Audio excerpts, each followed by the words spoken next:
we've got here is failure to communicate. Hello, everyone. This is Alan Printup with This Truth. Thanks for tuning in for the first episode in what might become many episodes.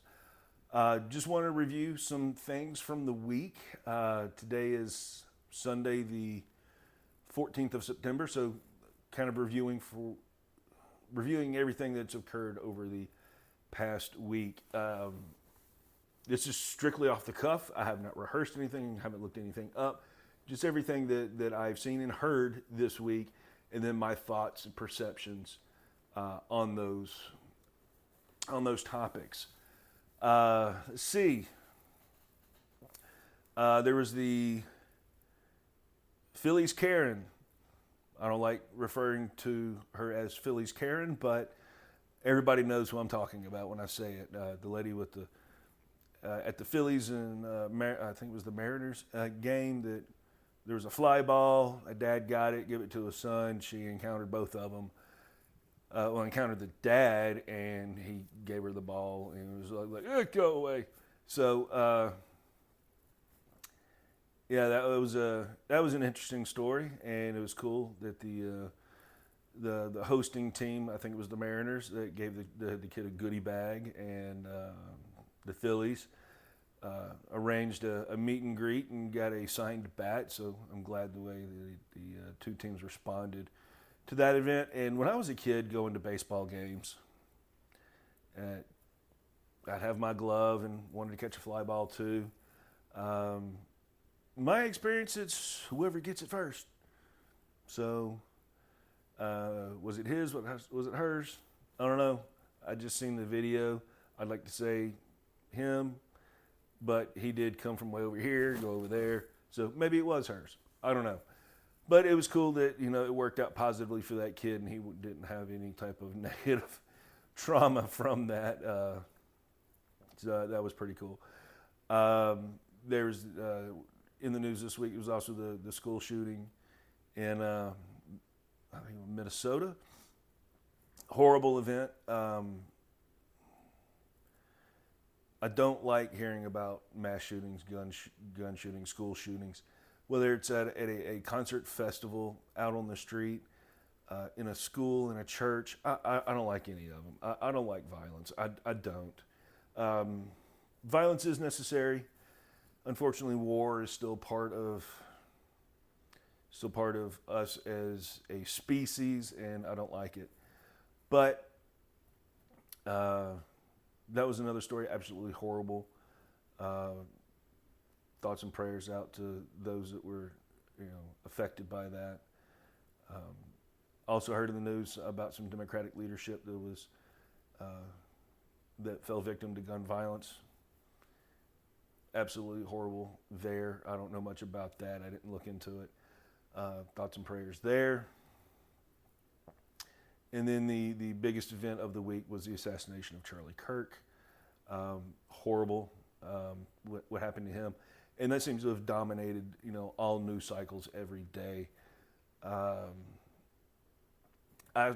used to follow along to politics real close until about 10, 12 years ago, when I pulled away just because of all the different mudslinging that was going on, the different name callings, and speaking more on the federal side, one party, standing in the way of another party.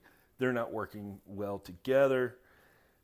So I listened to political talk radio in the truck,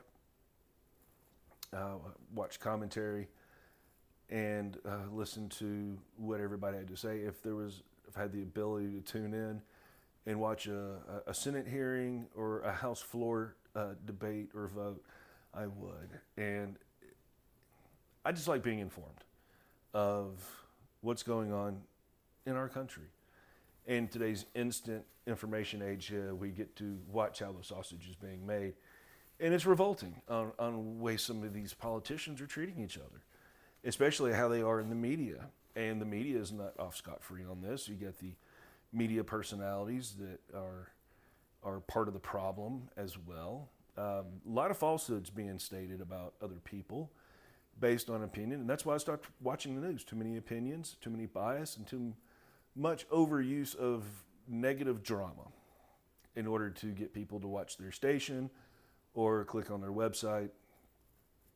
Too much of it. Too much of it. So I stopped watching the news many years ago. I watch CNN and local news. Now, I'm lifelong independent, so I didn't always watch Fox. I didn't always watch NBC or CBS or ABC. I watched everything. I did. And I read the newspaper during lunch, so I was considered myself informed. But with all the bias, opinion, and name-calling, mudslinging, I had to pull away because I felt like I wasn't being informed. I felt like I was watching a soap opera, or the political version of Jerry Springer. So, and now I'm getting back into it now since what happened to Charlie Kirk. I'm getting back into politics. I've never held office, never ran for office, but I'm going to pay a lot more close attention, and I'm going to come here and give my thoughts and perspectives on it, and encourage anybody that sees the video to reach out and engage in a conversation with me. We can do it live here. We can do a recorded version here. That's why I call it This Truth, because we've got to be in the pursuit of truth. We've got to do things in a true way, a true manner. So Charlie was absolutely horrible. Nobody deserves that. Same with the Democratic leadership, the school shooting. The young lady in North Carolina, that was another one that was murdered while she was on public transit. The Ukrainian refugee, I think she was. Nobody deserves any of this. And that's the problem that we have in this country. Some people say, since Charlie Kirk's assassination, I've heard, we need to get serious about gun control laws. We've got them. I heard one politician say we need background checks. We got them. Criminals should not be allowed to have weapons. Well, there's laws on the books that criminals are not allowed to have felons are not allowed to have firearms. But criminals do not observe the law. And I am very pro-American as a country and as a people. And I firmly believe in our Constitution, all the amendments, the free speech, the right to bear arms, etc. And I'm not going to sit back and watch us as a country, as a government either, take away the rights because we can't get the criminals under control. So we can pass all the laws that we want. The criminals are not going to follow them. They're not. Only the law-abiding citizens are going to be the ones following. So that being said, we need to enforce what's there. Now, the young lady in North Carolina, that person, the assailant, had been arrested 14 times. Why was he there in the first place? Why hadn't he been scheduled an extended stay in the jail? I don't know what his crimes were. I didn't look into it. But when you get arrested so many times, you might need an extended stay because evidently the criminal justice system is not failing you, it's failing the population. And the criminal justice system is to ensure public safety. Also this week, my local news, I live in Southwest Florida, so a news channel out of Fort Myers had their local most wanted for the week. One gentleman was large, 51 years old, had been arrested 41 times. Why is he out running around? I don't know his criminal past, but after 41 arrests, why does that person not have an extended stay in the county jail? So maybe we need to take a look, at what we're doing from a prosecutorial and a judicial standpoint. Do we need to increase the sentencing for crimes? Do we need mandatory maximums for certain crimes? I even have somewhat of a belief that our punishment for crimes, our sentences, should be so severe that in itself would be a deterrent. Evidently not now, especially with all the retail theft that we're seeing all over the country. California's been a problem with retail theft. I've seen it in other states. Here in Florida, I saw I saw an influencer get arrested at Target and then get out of jail, and I think within 2 weeks get arrested again for shoplifting at Target. Same Target. I was like, what? What are we doing? It's not effective enough. We need to look at it and see if there's anything we can change. Now, as far as the gun violence, going back to Charlie Kirk, I don't think gun control is the answer. I think self-control is the answer. I really do. I've been around guns my whole life. The guns don't do anything on their own. It takes somebody to operate them. And the guns are just a tool. And yes, it's absolutely horrible. Far too many people die from gun violence every year. But if we eliminated all the guns, people would still be dying by other means. Because it's human condition. It's not the guns. It's the human condition. So President Trump mentioned something about bringing back the mental health institutions. I think he's got a decent idea, but I'm not going to throw my weight behind it because I don't know what all he's got in mind. I'd like to hear more about it before I say support it or not. But the people with mental health, we do need to take that a lot more seriously. We need to have some professionals that can identify that and refer them to the appropriate care, whether it be therapeutic or pharmaceutical or a combination of both. But yeah, mental health, we need to take care of that. It's problematic. But Charlie Kirk, thoughts and prayers with him, his family, as well as the others that have fallen to gun violence this week. I know there's more, around the country that the gun violence happens on the regular in major cities. And thoughts and prayers are with everybody always. I wish we didn't have gun violence, and it's not the gun's fault. I'm very pro Second Amendment, and I'm not gonna deter from that. So we've got to have a look at mental health. We got to have it's long hard look in the mirror, from, like I said, a judicial and a prosecutorial standpoint, a grip the mirror moment, and see what we're doing right, what we could be doing better, and what we could be doing more of in order to curb that type of crime and violence. Gun violence should be a very stiff penalty, in my opinion, from the first time someone's arrested for it. Unless it's proven to be a strictly self-defense issue, which is completely different. Whether it's a carjacking or a home invasion, or somebody's getting initiated into a gang and has to shoot somebody. And part of what comes with the self-control is emotional control. A lot of our gun violence is coming out of emotion through hate or anger, or crimes of passion like romantic jealousy, things of that nature, romantic betrayal. So, and that's where I'm coming back for the truth for the week.